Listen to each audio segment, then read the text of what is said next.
స్వయంగా సముద్రమే అభిషేకం చేసే శివలింగం గురించి మీకు తెలుసా? అది గుజరాత్‌లోని స్టంబేశ్వర్ దేవాలయంలో ఉంది. ఇక్కడ రోజుకు ఖచ్చితంగా 2 సార్లు సముద్రం గర్భగుడిలోకి ప్రవేశించి శివలింగానికి జలాభిషేకం చేస్తుంది. శతాబ్దాలుగా ఇదే విధంగా జరుగుతూనే ఉంది. ఇక్కడ ఉన్న ఈ శివలింగాన్ని స్వయంగా శివుడి కుమారుడైన కుమారస్వామి ప్రతిష్ఠించారనే విషయం స్కంద పురాణంలో ఉంది. కుమారస్వామి తారకాసురుని సంహరించిన తర్వాత తీవ్రమైన పశ్చాత్తాపంతో నిండిపోయాడు. ఎందుకంటే తారకాసురుడు కూడా శివునికి గొప్ప భక్తుడే.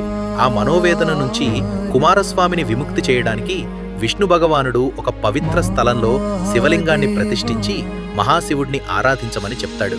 ఆ పవిత్ర స్థలమే మహీనది, అరేబియా సముద్రం కలిసే ఈ ప్రాంతం. ప్రతిరోజు అలలు ఎగసి వచ్చి ఆలయపు మెట్లను, గర్భగుడిని ముంచి అక్కడ ఉన్న శివలింగానికి జలాభిషేకం చేస్తాయి. అందుకే దీనిని అదృశ్య దేవాలయం, గాయబ్ మందిర్